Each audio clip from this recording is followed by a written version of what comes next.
कक्षा 8 के लिए इतिहास की पाठ्यपुस्तक हमारे अतीत का पाठ 3 ग्रामीण क्षेत्र पर शासन चलाना। कंपनी दीवान बन गई। 12 अगस्त 1765 को मुगल बादशाह ने ईस्ट इंडिया कंपनी को बंगाल का दीवान तैनात किया। 12 अगस्त 1765 को बंगाल की दीवानी के बारे में समझिए। 1765 ईस्वी में मुगल वंश के बादशाह शाह आलम द्वितीय ने अंग्रेज ईस्ट इंडिया कंपनी को प्रदान की थी। 1764 में बक्सर के युद्ध में अवध के नवाब के पराजित हो जाने पर कंपनी ने इलाहाबाद तथा उसके आसपास के क्षेत्रों पर क्या कर लिया? अधिकार कर लिया था। कंपनी ने यह क्षेत्र सम्राट को देकर इसके बदले में बंगाल की दीवानी प्राप्त कर ली थी। क्या कर ली थी? बंगाल की दीवानी।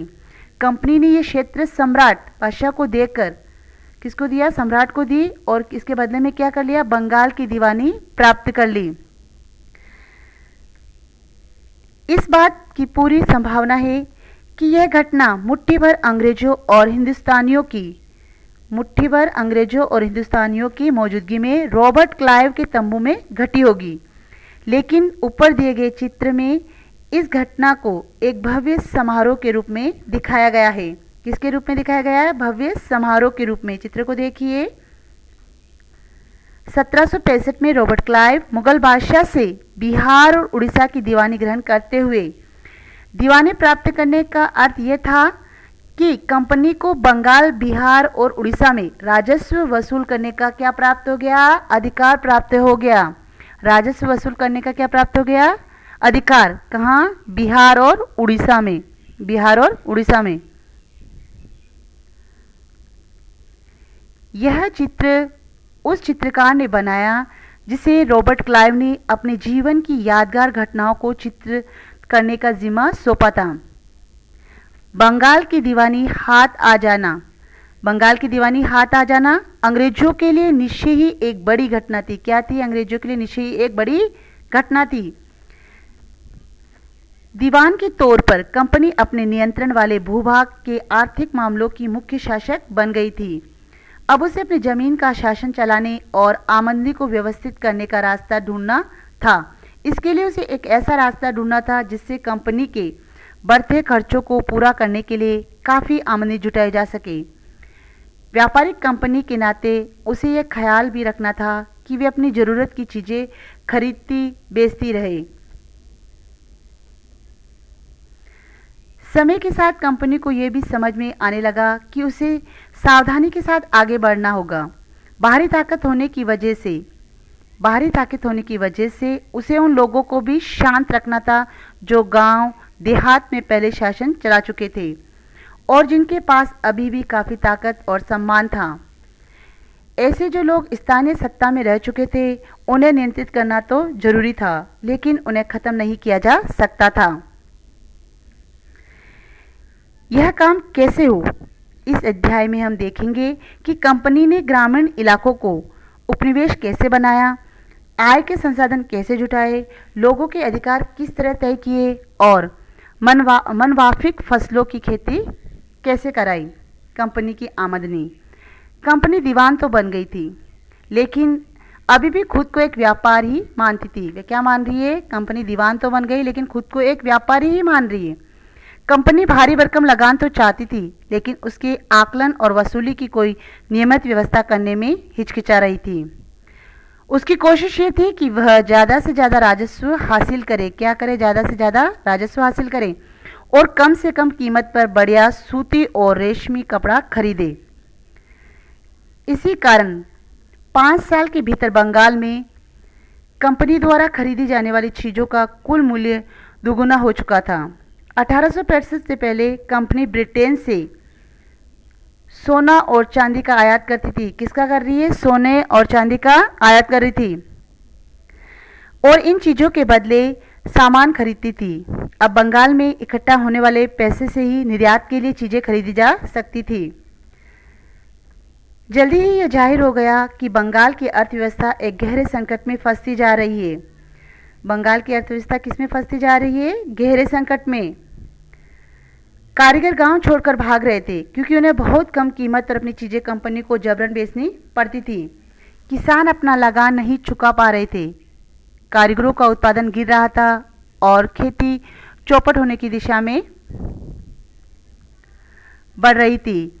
1770 में पड़े अकाल ने 1770 में क्या पड़ गया? अकाल ने बंगाल में 1 करोड़ लोगों को मौत की नींद सुला दिया। कहाँ क्या कर दिया? मौत की नींद सुला दिया। कितने को? 1 करोड़ लोगों को मौत की नींद सुला दिया। इस अकाल में लगभग 1/3 आबादी समाप्त हो गई। खेती में सुधार की जरूरत। अगर अर्थव्यवस्था संकट में थी तो क्या कंपनी अपने राजस्व आय के बारे में आश्वस्त रह सकती थी? कंपनी के ज़्यादातर अफसरों को यह लगने लगा था कि जमीन में निवेश करना और खेती में सुधार लाना जरूरी है। यह काम किस तरह किया जा सकता था? इस सवाल पर 2 दशकों तक बहस चली। आखिरकार कंपनी ने 1793 में स्थायी बंदोबस्त लागू किया। इस बंदोबस्त की शर्तों के हिसाब से राजाओं और तालुकदारों को जमींदारों के रूप में मान्यता दी गई। उन्हें किसानों से लगान वसूलने और कंपनी को राजस्व चुकाने का जिम्मा सौंपा गया। उनकी ओर से चुकाई जाने वाली राशि स्थायी रूप से तय कर दी गई थी। इसका मतलब ये था कि भविष्य में कभी भी उसमें इजाफा नहीं किया जाना था। अंग्रेजों को लगता था कि इससे उन्हें नियमित रूप से राजस्व मिलता रहेगा और जमींदारों को जमीन में सुधार के लिए खर्च करने का प्रोत्साहन मिलेगा। उन्हें लगता था कि कोई राज्य की ओर से राजस्व की मांग बढ़ने वाली नहीं थी, इसलिए जमींदार बढ़ते उत्पादन से फायदा में रहेंगे। चित्र देखिए, जॉर्ज कॉर्नवालिस। जिस समय स्थायी बंदोबस्त लागू किया गया था उस समय कॉर्नवालिस भारत का गवर्नर जनरल था। कौन था? गवर्नर जनरल था। इस चित्र को देखिए, ये ग्रामीण इलाकों के किसान और कारीगर अपनी चीजें बेचने और जरूरत की चीजें खरीदने के लिए नियमित रूप से बाजारों में आते थे। आर्थिक संकट के समय इन बाजारों पर बहुत बुरा असर पड़ता था।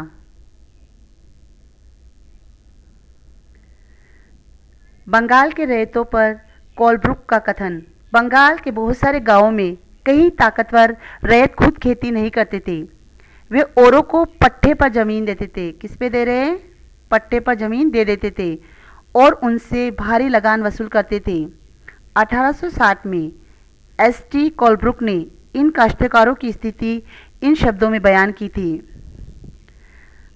बटाई की भारी शर्तों और मवेशियों, बीज, आजीविका व कर्जों के बदले बेगारी से दबे ये काश्तकार खुद को कर्ज से कभी बाहर नहीं निकाल सकते।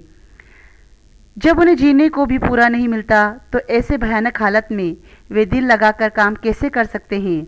न ही उन्हें अपनी हालत सुधरने की कोई उम्मीद दिखाई देती है। समस्या। मगर स्थायी बंदोबस्त ने भी ये समस्या पैदा कर दी। कंपनी के अफसरों ने पाया कि अभी भी जमींदार जमीन में सुधार के लिए खर्चा नहीं कर रहे थे। असल में कंपनी ने जो राजस्व तय किया था वह इतना ज़्यादा था कि उसको चुकाने में जमींदारों को भारी परेशानी हो रही थी। जो जमींदार राजस्व चुकाने में विफल हो जाता था उसकी जमींदारी छीन ली जाती थी। बहुत सारी जमींदारियों को कंपनी बाकायदा नीलाम कर चुकी थी। 19वीं सदी के पहले दशक तक हालात बदल चुके थे। बाजार में कीमतें बढ़ी और धीरे धीरे खेती का विस्तार होने लगा। इससे जमींदारों की आमदनी में तो सुधार आया, लेकिन कंपनी को कोई फायदा नहीं हुआ क्योंकि कंपनी तो हमेशा के लिए राजस्व तय कर चुकी थी। अब राजस्व में वृद्धि नहीं कर सकती थी, लेकिन जमींदारों को अभी भी जमीन की बेहतरी में कोई दिलचस्पी नहीं थी। उनमें से कुछ तो बंदोबस्त के शुरुआती सालों में ही अपनी जमीन गंवा चुके थे। जो बचे रह गए थे अब उन्हें भी बिना परेशानी और निवेश का खतरा उठाए आमदनी की उम्मीद दिखाई दे रही थी। जब तक जमींदार किसानों को जमीन देकर उनसे लगान वसूल कर सकते थे, उन्हें जमीन में सुधार की परवाह नहीं थी। दूसरी तरफ गांवों में किसानों की व्यवस्था बहुत दमनकारी दिखाई दी। किसान को जो लगान चुकाना था वह बहुत ज़्यादा था और ज़मीन पर उसका अधिकार सुरक्षित नहीं था। लगान चुकाने के लिए अक्सर महाजन से कर्जा लेना पड़ता था। किससे ले रहे हैं? महाजन से कर्जा लेते थे। अगर वह लगान नहीं चुका पाता तो उसे पुश्तैनी जमीन से बेदखल कर दिया जाता था, मतलब अपने पुरखों की अपनी ज़मीन, अपने पूर्वजों की ज़मीन से बेदखल निकाल दिया जाता था। एक नई व्यवस्था। 19वीं सदी की शुरुआत में कंपनी के बहुत सारे अधिकारियों को इस बात का यकीन न हो चुका था कि राजस्व बंदोबस्त में दोबारा बदलाव लाना जरूरी है। जब कंपनी को शासन और व्यापार के अपने खर्चे चलाने के लिए और पैसे की जरूरत हो तो वह स्थायी रूप से राजस्व तय करके काम कैसे चला सकती है। बंगाल की प्रेसिडेंसी के उत्तर पश्चिमी प्रांतों के लिए हॉल्ट मैकेंजी नामक अंग्रेज ने एक नई व्यवस्था तैयार की जिसे 1822 में लागू किया गया। मैकेंजी को विश्वास था कि उत्तर भारतीय समाज में गांव एक महत्वपूर्ण सामाजिक संस्था है और उसको बचाए रखना जरूरी है। गांव क्या एक महत्वपूर्ण संस्था है, सामाजिक संस्था है और उसको बचाए रखना चाहिए। उसके आदेश पर कलेक्टरों ने गांव-गांव का दौरा किया, जमीन की जांच की, खेतों को मापा, विभिन्न समूहों के रीति रिवाजों को दर्ज किया। गांव के एक एक खेत के अनुमानित राजस्व को जोड़कर हर गांव या ग्राम समूह से वसूल होने वाले राजस्व का हिसाब लगाया जाता था। इस राजस्व को स्थायी रूप से तय नहीं किया गया, बल्कि उसमें समय समय पर संशोधन की गुंजाइश रखी गई। राजस्व इकट्ठा करने और उसे कंपनी को अदा करने का जिम्मा जमींदार की बजाय गांव के मुखिया को सौंपा गया। किसको सौंपा गया? गांव के मुखिया को। इस व्यवस्था को महालवारी बंदोबस्त का नाम दिया गया। इस व्यवस्था को महालवारी बंदोबस्त का नाम दिया गया। मुनरो व्यवस्था। ब्रिटिश नियंत्रण वाले दक्षिण भारतीय इलाकों में भी स्थायी बंदोबस्त की जगह नई व्यवस्था अपनाने का प्रयास किया जाने लगा। वहां जो नई व्यवस्था विकसित हुई उसे रैयतवार का नाम दिया गया। किसका नाम दिया गया? रैयतवार। रैयतवार मतलब रैयतवाड़ी व्यवस्था है जिसे मद्रास प्रेसिडेंसी के बारामहल जिले में सर्वप्रथम लागू की गई। थॉमस मुनरो के द्वारा मद्रास का गवर्नर रहा ये। रैयतवाड़ी व्यवस्था के प्रारंभिक प्रयोग के बाद मुनरो ने इसमें संपूर्ण मद्रास में लागू कर दिया। इसके तहत कंपनी तथा रैयतों मतलब किसानों के बीच सीधा समझौता या संबंध था। राजस्व के निर्धारण तथा लगान वसूली में किसी जमींदार या बिचौलिया की भूमिका नहीं होती थी। कैप्टन अलेक्जेंडर रीड ने टीपू सुल्तान के साथ चले युद्धों के बाद कंपनियों द्वारा कब्जे में लिए गए कुछ इलाकों में इस व्यवस्था को आजमाकर क्या किया? आजमाकर भी देख लिया था। कौन? कैप्टन अलेक्जेंडर रीड ने। तो कैप्टन रीड तथा थॉमस मुनरो द्वारा प्रत्येक पंजीकृत किसान को भूमि का स्वामी माना जाता था। क्या मान रहे? वे भूमि को स्वामी मान रहे हैं। भूमि का स्वामी मान के वे राजस्व सीधे कंपनी को देगा। वे क्या है कि जो भी राजस्व है वो सीधा कंपनी को देगा और उसे अपनी भूमि के अधिकार से वंचित नहीं किया जा सकता है। लेकिन यदि वह कर नहीं दे रहा है, यदि वे कर नहीं देता है तो उसे भूमि से वंचित या बेदखल किया जाएगा। इस व्यवस्था के सैद्धांतिक पक्ष के तहत खेत की उपज का अनुमान कर उसका आधा राजस्व के रूप में जमा करना पड़ता था, आधा भाग उसे कंपनी को देना पड़ता था। थॉमस मुनरो ने इस व्यवस्था को विकसित किया और धीरे धीरे पूरे दक्षिण भारत पर यह व्यवस्था लागू कर दी गई। रीड और मुनरो को लगता था कि दक्षिण में परंपरागत जमींदार नहीं थे, इसलिए उनका तर्क यह था कि उन्हें सीधे किसानों से ही बंदोबस्त करना चाहिए जो पीढ़ियों से जमीन पर खेती करते आ रहे हैं। राजस्व आकलन से पहले उनके खेतों का सावधानीपूर्वक और अलग से सर्वेक्षण किया जाना चाहिए। मुनरो का मानना था कि अंग्रेजों को पिता की भांति किसानों की रक्षा करनी चाहिए। मुनरो का क्या मानना था कि अंग्रेजों को पिता की भांति, जिस तरह एक पिता अपने पुत्र की देखभाल करता है उसी तरह अंग्रेजों को पिता की भांति किसानों की रक्षा करनी चाहिए। किसान उनके पुत्र हैं, उनकी रक्षा करनी चाहिए, मुनरो का मानना था। सब कुछ ठीक नहीं था। नई व्यवस्थाएं लागू होने के बाद महज कुछ साल के भीतर उनमें समस्याएं दिखाई देने लगी। जमीन से होने वाली आमदनी बढ़ाने के चक्कर में राजस्व अधिकारियों ने बहुत ज़्यादा राजस्व तय कर दिया था। किसान राजस्व चुका नहीं पा रहे थे, रैयत गांवों से भाग रहे थे। किसान क्या कर रहे? गांवों से भाग रहे हैं, वो इतना कर नहीं दे पा रहे थे, इसलिए वे गांव से भाग रहे थे। बहुत सारे क्षेत्रों में गांव वीरान हो गए थे, वीरान खाली हो गए, बहुत सारे क्षेत्र खाली हो गए। आशावादी अफसरों को उम्मीद थी कि नई व्यवस्था किसानों को संपन्न उद्यमशील किसान बना देगी, लेकिन ऐसा हुआ नहीं है।